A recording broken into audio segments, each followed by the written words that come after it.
अस्सलाम वालेकुम, good morning, सुबह खैर आपको कहेंगे, वार्म वेलकम। आप देख रहे हैं सुबह की सोच। मेरे साथ हैं गजल अशरफ और मुझे कहते हैं हसनैन लियाकत। आप सबको कहेंगे खुश आमदीद। उम्मीद करते हैं कि आप ठीक होंगे। ठीक होना भी चाहिए कि इतना हसीन खूबसूरत लाजवाब मौसम है। ये एंट्री चाहिए थी, ये लाइन, ये पंच लाइन चाहिए थी। मुझे कल भी यही चाहिए थी। लाजवाब, खूबसूरत, रोमांटिक। देखिए कल मैं थोड़ा सा बैलेंस करी थी क्योंकि धूप थी ना, और रात को इतना अच्छा मौसम था। कल की बात करें हम, और सुबह उठे तो धूप थी, लेकिन आज तो रात को मौसम गर्मी थी, लेकिन सुबह उठे तो बहुत ही हसीन मौसम था। शदीद बारिश, वो कहते हैं ना कि बारिश जब खुलकर होती है तो ऐसी होती है, वैसी बारिश हुई है। क्योंकि इससे पहले अभी तक हमने ऐसी बारिश नहीं देखी। हम देख रहे थे कि इतनी शदीद गर्मी थी ईद पर भी, उसके बाद भी स्पेल्स का जिक्र किया गया कि आएंगे आएंगे, लेकिन हो नहीं रहे थे। शाम को वैसे ही मौसम अच्छा हो जाता है और उसके बाद फिर शाम को ही बारिश हो रही थी हल्की फुल्की। और फिर हमने देखा कि अक्सर ऐसा भी होता था कि हवा आती थी, अगर बारिश हो भी तो हवा के जरिए फिर नहीं होती थी। लेकिन जो आज आपने वो की ना ओपनिंग, कमाल ओपनिंग थी। आए मौसम रंगीले सुहाने जिया नहीं माने, तू छुट्टी लेके आजा बालमा। बिल्कुल आप सही कह रहे हैं। जिनको छुट्टी लेकर आनी चाहिए वो उनको अब आना ही चाहिए, वो आ जाए तो बेहतर होगा। और आज हमारे पास बहुत कुछ है आपको बताने के लिए। हर चीज पर हम बात करेंगे, सियासत पर बात करेंगे, क्रिकेट पर बात करेंगे, और बहुत ही जबरदस्त सेगमेंट भी है। लेकिन सबसे पहले हम स्टार्ट करेंगे, हर चीज पे हम नजर रखेंगे क्योंकि गजल हर चीज पे नजर रखेगी। हर चीज पर नजर तो वैसे हमारी होती है, देखिए गजल तो देखेगी। बिल्कुल सही कह रहे हैं आप। तो शुरू करते हैं अपनी स्टोरी से। सबसे पहली स्टोरी जो मेरे पास है वो ये है कि OGDCL ने सिंध के जिला सांगर से तेल और गैस का नया जखीरा दरियाफ्त कर लिया है। तर्जुमान OGDCL के मुताबिक बोबी डीप 1 कुएं से योमिया 2000 बैरल तेल हासिल हुआ और कुएं से 1.1 MMCFD गैस की पैदावार हासिल हुई। नई दरियाफ्त से इलाके में मजीद तलाश के इम्कानात रोशन हो गए हैं। नई दरियाफ्त से मुल्की तेल और गैस की पैदावार और ज़खायर में इजाफा होगा, जबकि तर्जुमान का ये कहना है कि नई दरियाफ्त से मुल्की तवानाई ज़रूरियात पूरी करने और दरामदी ईंधन पर इन्हिसार कम करने में मदद भी मिलेगी। इसके अलावा अगर बात करूं तो मुल्की इंपोर्ट बिल में भी खातिर ख्वाह कमी हो सकती है। एग्जैक्टली और इस तरह के कुएं अगर OGDCL एक्सप्लोर करता रहा तो यकीनी तौर पे ये जो हमारा डिपेंडेंस है, जो बाहर से हम पेट्रोल मंगवाते हैं, उस पर खत्म होगा। और उसके बाद हमें IMF डिक्टेट नहीं करेगा, क्योंकि जब घर में कोई चीज़ बनती है तो फिर अपने दामों से बेचते हैं उसको। जिस तरह से पाकिस्तान में नमक की मिसाल है, 50-100 रुपए का पैकेट आज भी मिल जाता है। मुझे याद है कि हमारे बचपन में वो 2 रुपए के नमक की पैकेट मिला करती थी। उसकी सबसे बड़ी वजह ये थी कि नमक की प्रोडक्शन हम खुद करते हैं। लेकिन जब हम इंडिया की बात करते हैं तो इंडिया में नमक उतना ही महंगा है जितना पाकिस्तान में चाय महंगी है, जिसको हम पत्ती कहते हैं। सो ये तमाम तर चीज़ें बहुत अच्छी हैं। और OGDCL के हवाले से जब भी मैं कोई खबर सुनता हूँ तो मुझे बड़ी खुशी होती है, क्योंकि इस इदारे में मैंने 1.5-2 साल जॉब भी की है। तो OGDCL के साथ एक अलग ही दिल लगी है मेरी। खबरतीन आगे बढ़ते और आगे बढ़ते हुए अब आपको बताते हैं बहुत ही अच्छी खबर, क्योंकि आज अच्छा दिन है, बारिश का समय है, तो हमने कहा कि अच्छी अच्छी खबरें बताएं।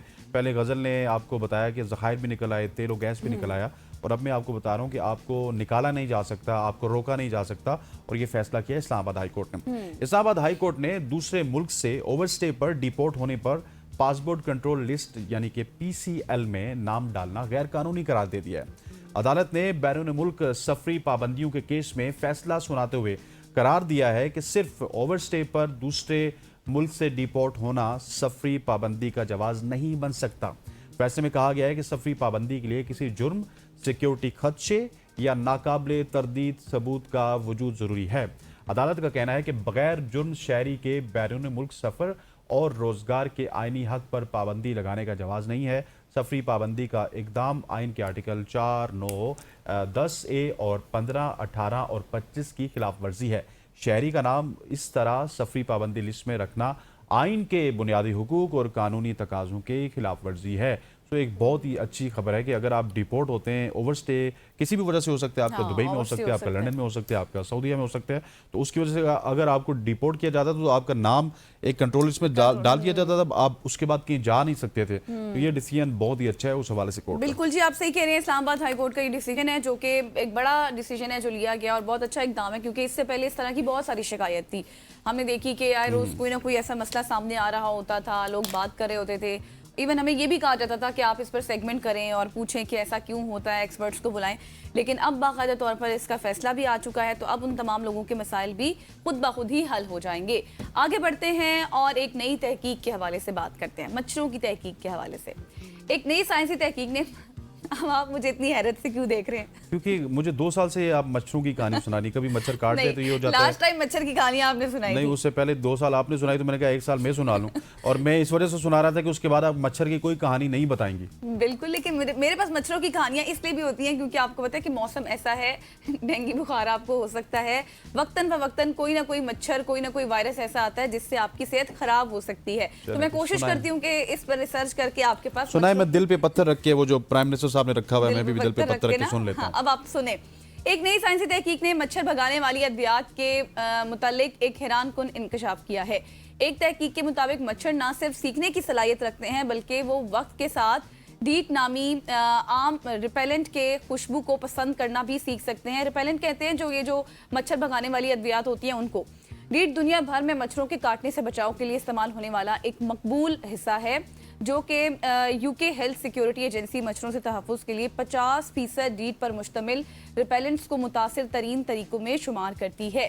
फ्रांस की यूनिवर्सिटी ऑफ टूर्स से ताल्लुक़ रखने वाले मुहक्किक की सरबराही में होने वाली इस तहकीक में ये बात सामने आई है कि मच्छरों को डीट की स्मेल से यानी उसकी बू को खून हासिल करने के तजुर्बे से जोड़ने की तरबियत दी जा सकती है।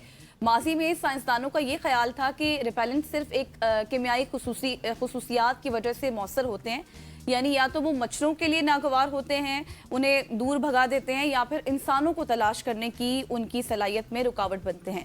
ताहम नई तहकीक इस नज़रिए को चैलेंज करती है और इस तहकीक के नतीजे से ये जाहिर होता है कि मच्छरों का रद्द-ए-अमल उनके तजुर्बात और सीखने के अमल के जरिए तब्दील हो सकता है। मजीद रिसर्च में ये बताया गया कि साइंसदान समझते हैं कि ये दरियाफ्त रिपेलेंट्स के बारे में हमारी साइंसी समझ में एक बड़ी तब्दीली सामने लाती है। बिल्कुल जी, ये एक अच्छी स्टोरी थी कि मच्छर बहुत कुछ सीख सकते हैं और हमने मच्छरों को मारना नहीं है, उनका बिहेवियर चेंज हो सकता है, उनका बिहेवियर चेंज करना है और उनको ये सिखाना है कि डंग नहीं मारते बल्कि इंसान के बच्चों की तरह आप जब सो रहे हों तो पास से गुजर जाए और वो भी सो जाएं तो ज़्यादा बेहतर है। ये तमाम तर चीज़ें मच्छरों को सिखाने वाली हैं। ख़वातीन हज़रात, आगे बढ़ते हैं और आगे बढ़ते हुए हम जेनज़ीज़ के हवाले से बात करना चाहते हैं। जेनज़ी जो कि माचा, कॉफ़ी और डाइट ड्रिंक्स क्यों पसंद करते हैं, इसके हवाले से तहकीक हुई।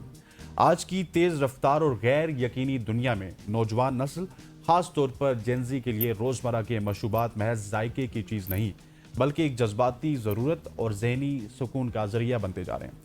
माचा, कॉफ़ी और डाइट कोक जैसे मशरूबात अब सिर्फ प्यास बुझाने तक महदूद नहीं रहे बल्कि रोज़मर्रा ज़िंदगी में एक ख़ास रिदम और ज़हनी तवाज़ुन को कायम रखने का ज़रिया बन चुके हैं। माहिरीन के मुताबिक इन मशरूबात की बढ़ती हुई मकबूलियत के पीछे सिर्फ ट्रेंड या फिर सोशल मीडिया असरात नहीं हैं बल्कि एक गहरी नफ्सियाती ज़रूरियात कार फरमा है। गैर यकीनी हालात, मुआशी दबाव और तेज़ रफ्तार तर्ज ज़िंदगी के दरमियान नौजवान ऐसे मामूलात तलाश कर रहे हैं जो उन्हें वक्ती तौर पर सुकून, तसलसल और कंट्रोल का एहसास दें। नफ्सियाती तहकीक के मुताबिक ये आदतें एक तरह की आपके इमोशनल एंकर्स का किरदार अदा करती हैं। हमारे एंकर नहीं, इमोशनल एंकर्स, मतलब आपको वो एंकर करती हैं, चलाती हैं। यानी बार बार एक ही चीज़ को पीने या फिर उसी मखसूस रूटीन को अपनाने से दिमाग को एक तरह का सुकून और इस्तेहकाम मिलता है जिससे ज़हनी दबाव कम करने में मदद मिलती है। यही वजह है कि बहुत से नौजवान दिन का आगाज़ काफ़ी या माचा से करते हैं या फिर शाम को डाइट कोक को अपनी रिलैक्सेशन ड्रिंक के तौर पर अपनाते हैं। माहिरीन का कहना है कि जदीद तर्ज ज़िंदगी में रवायती आराम के तरीके कम होते जा रहे हैं, इसीलिए नौजवान छोटे छोटे रिटूल्स तख्लीक कर रहे हैं जो उन्हें जज्बाती तौर पर मुस्तहकम रखते हैं। इन मशरूबात का इंतखाब ख़ास अहमियत रखता है क्योंकि ये रोज़मर्रा मामूल का हिस्सा बनकर जहन को एक महफूज और मानूस एहसास देते हैं। बिल्कुल जी, अब आपको समझ आई कि जेंसिस इतने तेज़ क्यों हैं, या फिर हम बात करते हैं जेंसिस के हवाले से कितने एडवांस क्यों हैं। वो इसीलिए है कि उनको पता है कि क्या कुछ करना है और क्या कुछ नहीं करना। और बिल्कुल जिस तरह से माचा के हवाले से उन्होंने बताया या फिर उन्होंने रिलैक्सेशन डाइट्स के हवाले से बताया, तो ये सारी इसी तरह से काम करती हैं। जैसे हसनैन ने आपको जिक्र किया, to work as emotional anchors, यानी कि किसी के जज्बात का सहारा बनना, तो इसलिए उनको हर चीज़ के बारे में पता है। ये अब तहकीक बता रही है, हम नहीं बता रहे। आगे बढ़ते हैं और अब बात करते हैं बहुत ही इम्पोर्टेंट, क्योंकि क्या आपने कभी बचपन में खजाना तलाश करने की कहानियां पढ़ी हैं? पढ़ी क्या, बहुत ज़्यादा पढ़ी होंगी। हाँ। याद भी की होंगी, हम भी करते थे, खजाने तलाश करते थे बचपन में। हाँ, कि हम भी कहते थे हमें कुछ देख मिल जाए सोने की। बिल्कुल, और हकीकत में ऐसा करना भी आप पसंद करते होंगे उस वक्त भी और अभी भी। लेकिन एक यूरोपीय मुल्क में वाकई आप इस ख्वाब को हकीकत में बदल सकते हैं। जी हाँ, वाकई फिनलैंड के इलाके लॉपलैंड में आप खजाना तलाश कर सकते हैं, क्योंकि वहां सोना सयाहों के लिए छुपाया गया है। लॉपलैंड का सियाहती मकाम लेवी स्काइंग और कुतबी रोशनियों के लिए मारूफ है, और वहाँ के मौसम में गर्मा के सीज़न की अगर बात की जाए तो 20,000 यूरो यानी कि 64 लाख पाकिस्तानी रुपए से जायद मालियत के सोने की एक आप ये कहें कि डाली को छुपाया गया है। खजाने की इस तलाश का आगाज 18 जून को होगा। विजिट लेवी की जानिब से जारी बयान में बताया गया है कि इस तलाश में शिरकत के ख्वाहिशमंद अफराद लेवी में विजिटर सेंटर में रजिस्ट्रेशन कराकर अपना पहला सुराग हासिल कर सकते हैं। उसके बाद मजीद जो सुराग हैं वो शेयर किए जाएंगे, जबकि हाइकर्स उन्हें मकामी ढलवानों और दीगर मकामात पर ले जाएंगे ताकि वो छुपे हुए खजाने के करीब पहुंच सकें। सोने की तलाश अगर जारी रही तो आखिरी सुराग 22 अगस्त को जारी किया जाएगा। ये खित्ता मौसम सरमा में स्काइंग का मरकज होता है और इस मारूफ सियाती मकाम ये एक मारूफ सियाती मकाम भी है, और मौसम गर्मा के दौरान यहाँ सूरज 24 घंटों तक आसमान पर मौजूद रहता है और इसके लिए मिडनाइट सन की इस्तेलाह इस्तेमाल की जाती है। मगर मौसम गर्मा में यहाँ से आप बहुत कम आते हैं और खजाने की तलाश का मकसद वहाँ लोगों का लाना है। इस तलाश में शरीक होने वाले अफराद को हिदायत की जा रही है कि वो मुख्तस इलाके के अंदर ही सोने को तलाश करें और कुदरती माहौल का एहतराम भी करें। क्या बात है, बड़ी ज़बरदस्त तरीके से लोगों को लाया जाता है कि आप आएँ खजाने को तलाश करें, लेकिन इसके हवाले से अब ये बताया नहीं गया कि वो खजाना, क्योंकि जो खुद लोगों को कहते हैं कि आप तलाश करें, तो जब आपको वो मिल जाता है तो उसको आप कहाँ पे लेके जाते हैं, क्योंकि खजाना है, सोना है और गोल्ड की आजकल पूरी दुनिया में, सिर्फ पाकिस्तान में नहीं पूरी दुनिया में एक मांग है और उसकी मांग में दिन ब दिन इजाफा होता जा रहा है। तो वो मेरा ख्याल है कि ये एक एक्टिविटी होगी और इस एक्टिविटी को जब वो परफॉर्म करेंगे तो उसको उनको कुछ खास वजीफा मिल जाता होगा और उस वजीफे को लेके वो अपने लेकिन इसमें एक पॉइंट ये भी तो था कि गर्मी है, वैसे भी लोग वहाँ पर कम आते हैं, इसलिए उनका होता है कि गर्मी में लेके जाया जाए। एग्जैक्टली, उनको वहाँ पे लेके जाया जाए ना, वही एक एक्टिविटी है। लेकिन जब वो खजाना मिलता है तो उसके बाद आई थिंक सो उनको कोई वजीफा या कोई इस तरह की चीज़ या फिर इनाम वगैरह दे के वापस भेज दिया जाता होगा, खजाना उनको नहीं मिलता होगा। ये डेट्स फॉर श्योर है। अगर वो इस तरह के मामलात हो तो इस वक्त दुनिया के जितने भी प्रोफेशनल चोर हैं जो हमें सुन रहे होंगे वो सारे वहाँ पे चले जाएंगे। खवातीन वज़ात आगे बढ़ते हैं और आगे बढ़ते हुए आपको एक इंटरेस्टिंग और बड़ी ही ज़बरदस्त अपडेट के हवाले से मैं आपको बताता हूँ। अगर आप स्मार्टफोन में गूगल मैप्स इस्तेमाल करते हैं, जो कि हर शख्स करता है, बल्कि मैं तो आईफोन में भी करता हूँ, तो उसका एक नया फीचर आपको ज़रूर पसंद आएगा। गूगल मैप्स, जिसमें स्ट्रीट व्यू की 15वीं सालगिरह के मौके पर इस सर्विस का एक आइकॉनिक फीचर अब मोबाइल डिवाइसेस के लिए भी मुतारिफ करवाया गया है। कंपनी की जानिब से ऐलान किया गया है कि गुज़श्ता बरसों की स्ट्रीट व्यू तस्वीर को गूगल मैप्स की एंड्रॉयड और iOS ऐप्स का हिस्सा बनाया जा रहा है। जो डेस्कटॉप कंप्यूटर्स हैं और लैपटॉप्स हैं उनमें ये फीचर काफ़ी अरसे से दस्तयाब था, मगर अब बेशतर अफराद स्मार्टफोन्स इस्तेमाल कर रहे हैं। यही वजह है कि गूगल की जानिब से इस फीचर को अब मैप्स की मोबाइल ऐप्स का हिस्सा बनाया जाएगा। पुरानी स्ट्रीट व्यूज़ फ़ोटोज़ को देखने के लिए आपको स्ट्रीट व्यू इमेज पर क्लिक करके सी मोर डेस्क ऑप्शन का इंतखाब करना होगा। ऐसा करने के बाद आप फ़ोन के अंदर देख सकेंगे कि आपका इलाका या फिर दीगर मकामात 10 साल कबल कैसे नज़र आते थे, मगर इसका इन्हिसार तस्वीर की दस्तयाबी पर होगा। ये फीचर काफ़ी पुरलुत्फ और इर्द गिर्द के मकामात को पुरानी शक्ल में दिखाने का काफ़ी दिलचस्प महसूस होता है और ये एक बड़ा ज़बरदस्त फीचर है जो कि आने वाले दिनों में आपको मोबाइल फ़ोन पे भी बिल्कुल जी। अब ये 15वीं सालगिरह के मौके पर इसको इंट्रोड्यूस कराया जा रहा है। बहुत ही ज़बरदस्त नया फीचर है। आप इसको देख सकते हैं कि 15 साल पहले आपका स्ट्रीट व्यू कैसा लगता था। तो ये थी आज की हमारी सोशल ट्रेंडिंग स्टोरीज। यकीनी तौर पर अच्छी भी थी, इंफॉर्मेटिव भी थी।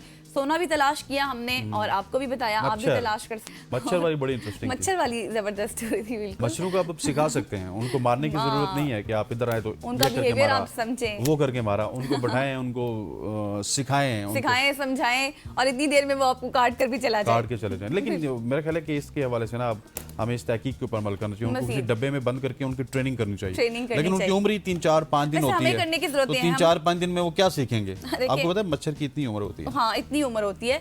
और मैं आपको ये भी कह रही हूँ कि वैसे हमें करने की जरूरत नहीं है उनके ऊपर रिसर्च, क्योंकि जो एक्सपर्ट्स हैं वो खुद ही कर देते हैं। उन्होंने रिसर्च करके हमें बता दिया, सिखाना हम नहीं है।